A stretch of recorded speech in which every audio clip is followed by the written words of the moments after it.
ನಮಸ್ಕಾರ ಕನ್ನಡ ಮಂದಿ, welcome back to my YouTube channel Diya in Pune. Malleshwaram cafe ಇದನ್ನು ಬ್ಯಾಂಗ್ಳೂರಲ್ಲಿ ಫೇಮಸ್ ಆಗಿರೋ ಕೆಫೆನ ಕೇಳೇ ಇರ್ತೀರ ಎಲ್ಲರೂ.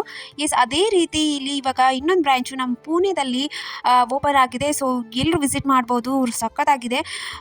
ಕ್ಯೂ ಅಂತೂ ಇಷ್ಟೊಂದು ಜನ ಇದ್ದಾರೆ ಅಂದರೆ ನೀವು ಜಸ್ಟ್ ಆರ್ಡರ್ ಮಾಡಲಿಕ್ಕೆ ಕ್ಯೂವಲ್ಲಿ ಒಂದು ಹಾಫ್ ಆನ್ ಅವರ್ ನಿಲ್ಲಬೇಕು, ಅಷ್ಟೊಂದು ಕ್ಯೂ ಇದೆ. ಸೊ ಸೆಲ್ಫ್ ಸರ್ವಿಸ್ ಇದೆ. ಎಲ್ಲ ನಮ್ಮ ಸೌತ್ ಇಂಡಿಯನ್ ಫುಡ್ ಎಲ್ಲನೂ ಸಿಗುತ್ತೆ. ಇಡ್ಲಿ, ದೋಸೆ, ಪೂರಿ, ವಡಾ, ಹಾಗೆ ರೈಸ್ ಐಟಮು, ನಮ್ದು ಏನೇನು ಬ್ಯಾಂಗ್ಳೂರಲ್ಲಿ ನಿಮಗೆ ಸಿಗುತ್ತೆ ರಾಮೇಶ್ವರಂ ಕೆಫೆಯಲ್ಲಿ, ಸೇಮ್ ಇಲ್ಲಿನೂ ಎಲ್ಲ ಥರ ವೆರೈಟಿ ಸಿಗುತ್ತೆ. ದೋಸೆ ಅಲ್ಲೂ ತುಂಬ ವೆರೈಟಿ ಇದೆ, ಹಾಗೆ ಇಡ್ಲಿಯಲ್ಲೂ ವೆರೈಟೀಸ್ ಇದೆ.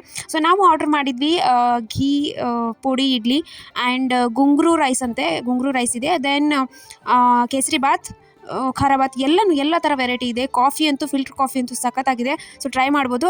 ಅದೇ ರೀತಿ ಪ್ರೈಸ್ ಅಂತೂ ಡಬಲ್ ಸಖತ್ತಾಗಿದೆ. ಸೊ ನೋಡಿಕೊಂಡು ಆರ್ಡ್ರ್ ಮಾಡ್ಕೊಂಡು ತಿನ್ಕೊಳ್ಳಿ. ಸೊ ನೋಡಿ ಜನ ಎಲ್ಲೆಲ್ಲಿ ಕೂತ್ಕೊಂಡು ತಿಂತಿದ್ದಾರೆ ಅಂತ. ಸೊ ಅಷ್ಟೊಂದು ಫೇಮಸ್ ಆಗಿದೆ. ಸೊ ನೀವು ವಿಸಿಟ್ ಮಾಡಿ, ಲೊಕೇಶನ್ನ ಆಲ್ರೆಡಿ ಪಿಂಗ್ ಮಾಡಿರ್ತೀನಿ. See in the next vlog. Bye.